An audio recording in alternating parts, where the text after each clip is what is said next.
Chapter 5.3, Solving Radical Equations. We can solve radical equations graphically by graphing each side of the equation, the left side and the right side, and then finding the x values of the points of intersection. We're going to focus on solving radicals algebraically. Before we solve, we need to state the restrictions. Then for solving, we want to isolate the radical, then square both sides and solve for x, and then verify our roots because we can get extraneous roots. State any restrictions on the variable, solve, and verify your solutions. Restrictions.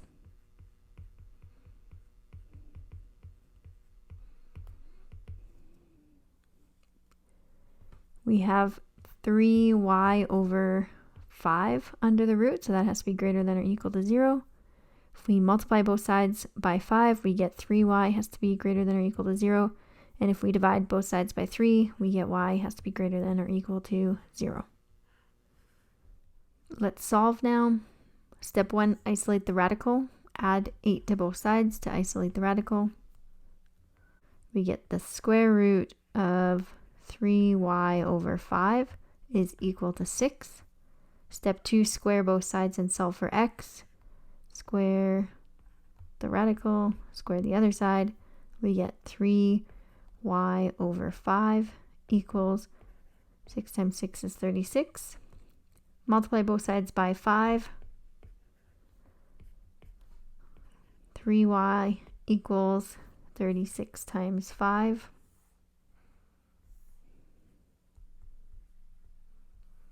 180.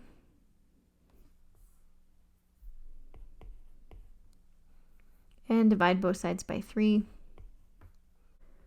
We get y equals 60. Step 3, we have to verify our roots to make sure it's not an extraneous root.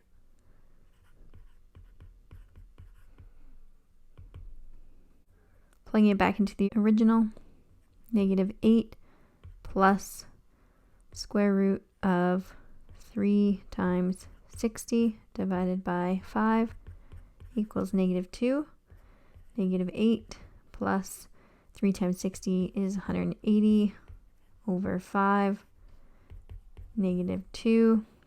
180 divided by 5 gives us 36. Negative 8 plus root 36 equals negative 2. Negative 8 plus square root of 36 is 6. Negative 2. Negative 8 plus 6 is negative 2 equals negative 2. So that means our solution of y equals to 60 is a solution. M minus the square root of 2m plus 3 equals 6. Starting with our restrictions, we have 2m plus 3 under a square root, so that has to be greater than or equal to 0. If we subtract 3 from both sides, we get 2m has to be greater than or equal to negative 3. Divide by 2, we get m has to be greater than or equal to negative 3 over 2. Step 1 of solving, I want to isolate my variable. I'm going to add root 2m plus 3 to both sides. I get m equals root 2m plus 3 plus 6. I'm going to subtract 6 from both sides. I get m minus 6 equals root 2m plus 3. Step 2, once the variable is isolated, we want to square both sides. M minus 6 squared means m minus 6 times m minus 6. And then the right side becomes 2m plus 3. Multiply our binomials together. M times m is m squared. M times negative 6 is negative 6m. Negative 6 times m is negative 6m. Negative 6 times negative 6 is positive 36 equals 2m plus 3. Simplify, we get m squared minus 12m plus 36 equals 2m plus 3. Subtract 2m from both sides. subtract 3 from both sides, we get m squared minus 14m plus 33 equals 0. I'm going to factor this. I want two numbers that multiply to give me positive 33 and add to give me negative 14. Factors of 33 are 1 and 33, or 3 and 11. Negative 3, negative 11 would multiply to positive 33, and negative 3, negative 11 would add to negative 14. Our trinomial factors to m minus 3, m minus 11 equals 0. When is that equal to 0? When m equals 3 and when m equals 11. Those are our two possible solutions. Let's verify to check those solutions.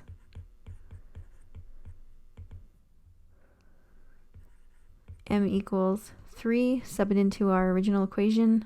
3 minus square root 2 times 3 plus 3 equals to 6. 3 minus square root 6 plus 3 equals 6. 3 minus square root 9 equals 6. Square root of 9 is 3, so 3 minus 3 equals 6. And 3 minus 3 is 0, which does not equal to 6. So m equals to 3 is not a solution. That would be an extraneous root.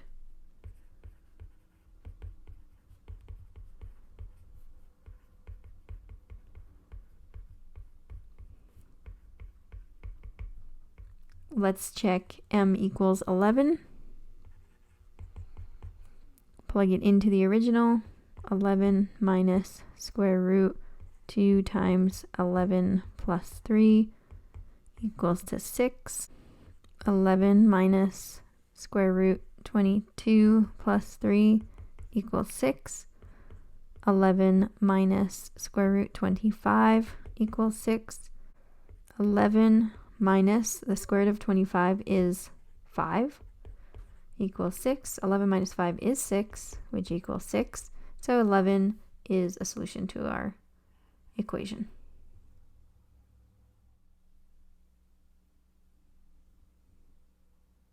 5. Starting with our restrictions.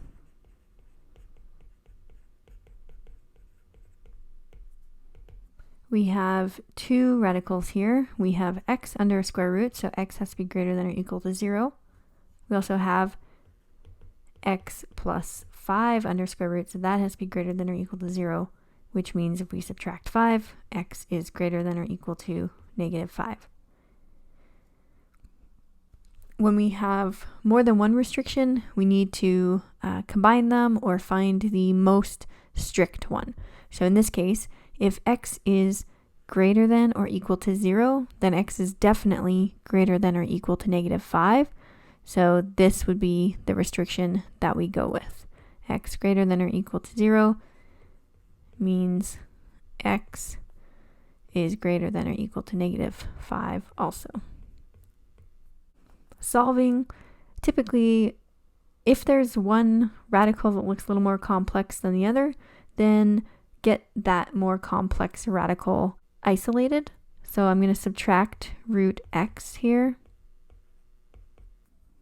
I get root x plus 5 equals 5 minus root x. Then I want to square both sides. We get x plus 5 equals 5 minus root x times 5 minus root x. Multiply the binomials. X plus 5 equals 5 times 5 is 25. 5 times negative root x is negative 5 root x. Negative root x times 5 is negative 5 root x. Negative root x times negative root x is positive root x squared. And when we have squared and square root, they cancel each other out. We get x plus 5 equals 25 minus 10 root x plus x, no root anymore. I don't have any x squared, so I'm not going to be factoring this. So I'm going to move all of my x values to one side and my non-x values to one side.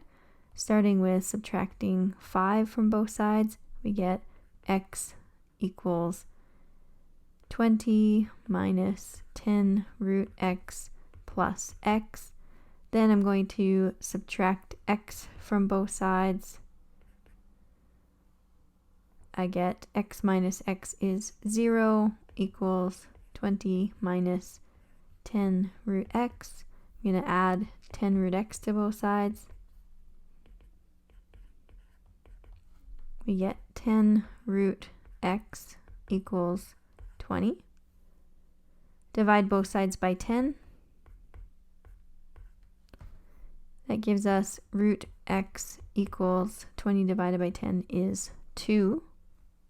Last step, we want to square both sides to get rid of the root, and we get x is equal to 2 squared, which is 4. Let's verify this solution of 4.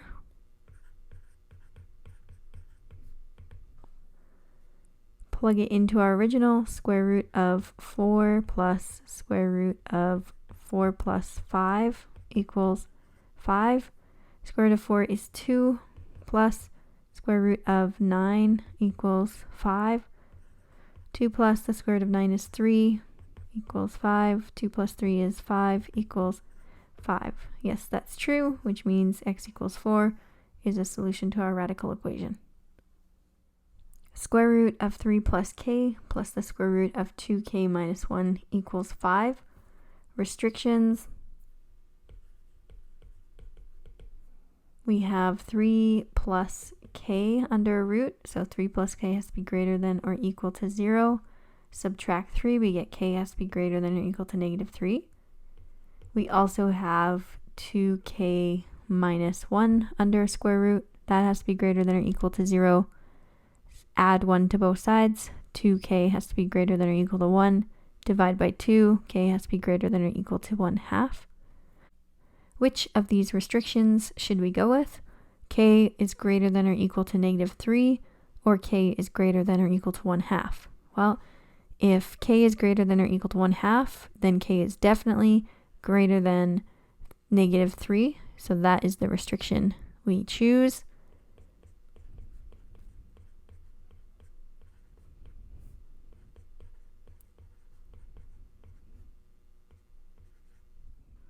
Solving, we have two radicals that have binomials under them. We want to isolate one of them. It doesn't really matter which one. I'm going to subtract square root 3 plus k.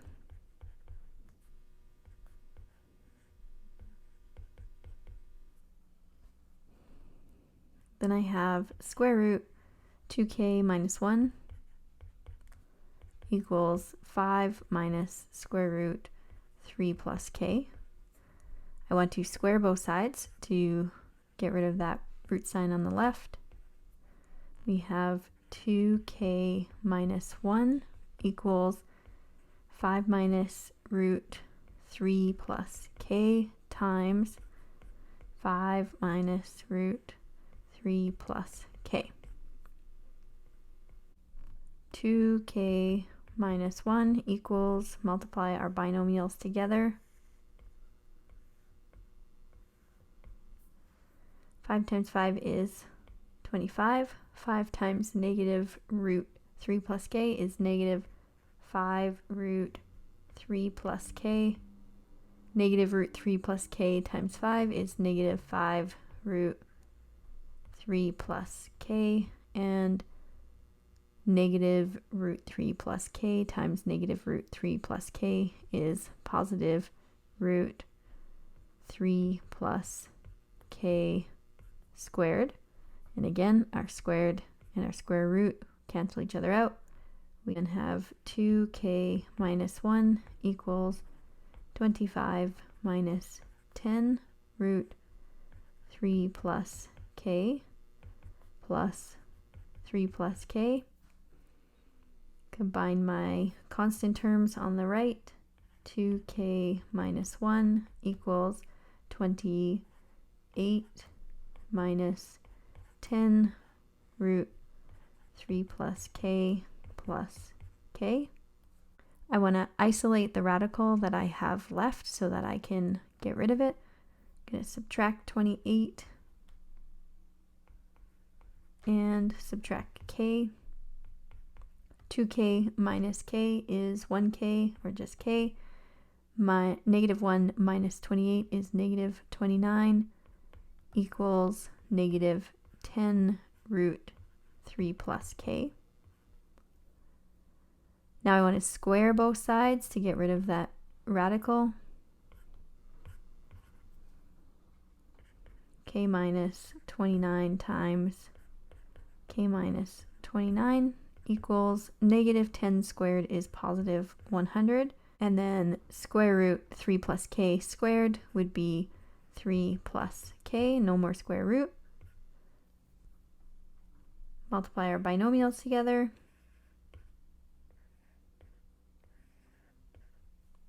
K times k is k squared. K times negative 29 is negative 29k.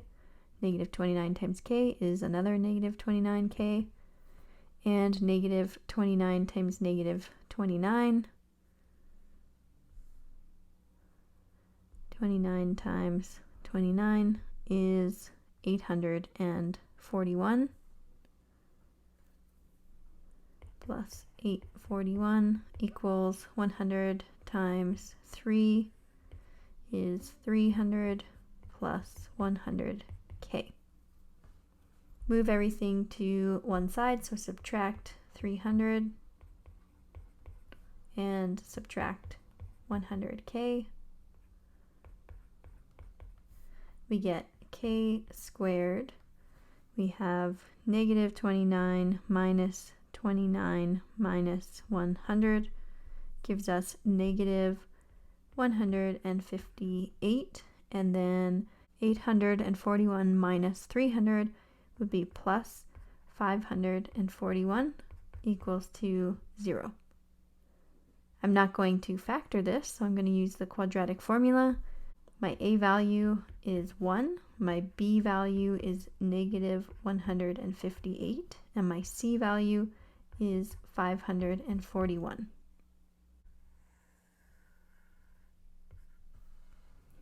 Quadratic formula is x equals negative b plus minus square root b squared minus 4ac divided by 2a.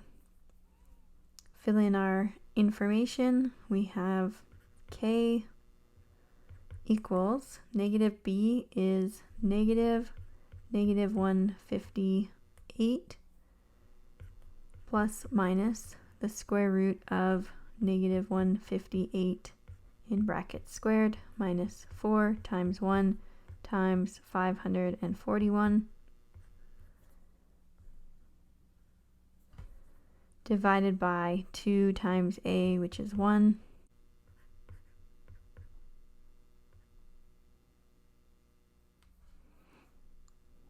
Negative 158 is 158 plus minus. Let's check what's under the square root.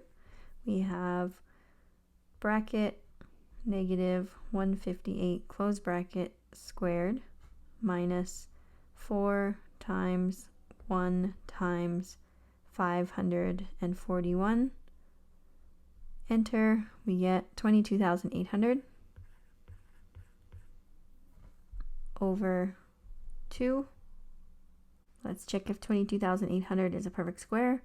Second square root 22,800.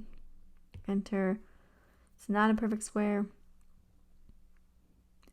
If I give you a question that wants an exact value, so you have to simplify the radical, it will be a much nicer root than this. I would not give you something as big as 22,800. So this question doesn't say we have to write our answer in exact value. We are going to calculate the rounded values. Doing the plus first, bracket for the numerator, 158 plus the square root of 22,800, get out of my root, and then close the bracket for the numerator, divided by 2 gives us 154.4983, and then do the minus, changing my plus to a minus. We get 3.5016.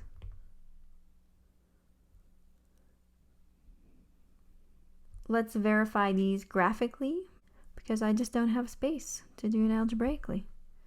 Clear that, enter the left side, which is root 3 plus x, move out of my root, plus root 2x minus 1. Enter. The other side is 5. Graph this. My window is set so I can only see the first one, so I can find that first. Second, trace number 5, intersection point.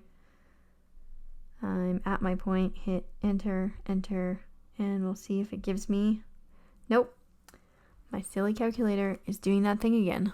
So using my Casio calculator that is here with me, number 5, I'm graphing square root of x plus 3 plus the square root of 2x minus 1, and also the line y equals 5. Draw that. F5, F5 again, and it tells me that one of my points is at 3.5016. Now I want to find the other one. My window's not big enough. I'm going to change my window. It is supposed to be x equals 154, so I'm going to change my x max to 180. Graph that. And then F5, F5. And I do not see a second point where they intersect. So that tells us that x equals to 3.5016 is a solution, but 154.4983 is not a solution because when we graph it, it is not an intersection point. So to verify, what did we do? We verified by graphing. We graphed y1 equals square root of 3 plus x plus square root 2x minus 1, and y2 equals 5. And then we find the x values of the intersection points.